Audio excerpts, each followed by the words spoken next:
तुम्ही vacation plan करता, hotel book करता, तिकीट्स कन्फर्म असतात, सगळं परफेक्ट वाटतं. पण डेस्टिनेशनवर पोहोचल्यानंतर कळतं तुमचं बुकिंग फेक आहे आणि तेव्हा समजतं तुमच्यासोबत स्कॅम झालाय. जर तुम्हाला असं होऊ द्यायचं नसेल तर हा व्हिडिओ शेवटपर्यंत बघा, कारण आज आपण समजून घेणार आहोत वेकेशनमध्ये स्कॅम नेमका कसा होतो.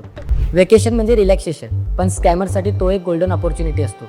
कारण त्यावेळेला लोक घाईत असतात, एक्सायटेड असतात आणि डिसिजन पटकन घेतात, आणि ह्याच मुमेंटला स्कॅम सुरू होतो. चला पाहूया काही कॉमन वेकेशन स्कॅम. पहिलं, फेक हॉटेल बुकिंग. तुम्हाला चीप डील दाखवली जाते, तुम्ही पैसे भरता आणि हॉटेल अस्तित्वातच नसतो. दुसरं, फेक ट्रॅव्हल एजंट. फुल पॅकेजच्या नावाखाली पैसे घेतात आणि ट्रिपच्या आधी गायब होतात. तिसरं, कॅब किंवा टॅक्सी स्कॅम. डेस्टिनेशनवर जाऊन जास्त पैसे चार्ज करतात कारण तुम्ही त्या ठिकाणी नवीन असतात. चौथं, ॲक्टिव्हिटी स्कॅम.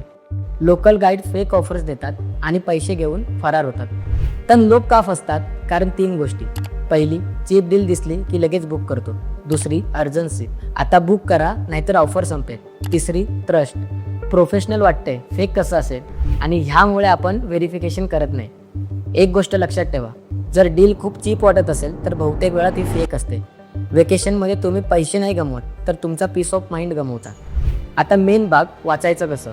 पहिलं, फक्त ट्रस्टेड ॲप्स किंवा वेबसाईटवरून बुकिंग करा.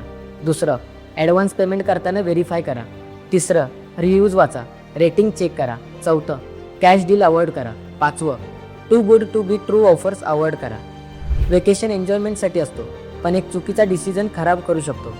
थोडी काळजी घेतली तर तुम्ही स्कॅम टाळू शकता. वेकेशनमध्ये आठवणी बनवा, स्कॅम नाही. आजपासून एक गोष्ट लक्षात ठेवा, चीपपेक्षा सेफ डील्स महत्त्वाची असते. जर हा व्हिडिओ तुम्हाला युजफुल वाटला असेल तर लाईक करा, कमेंटमध्ये सांगा तुमच्यासोबत कधी ट्रॅव्हल स्कॅम झाला आहे का, आणि अशाच प्रॅक्टिकल रिअल कॉन्टेंटसाठी महामनी सोशलला सबस्क्राईब करायला विसरू नका.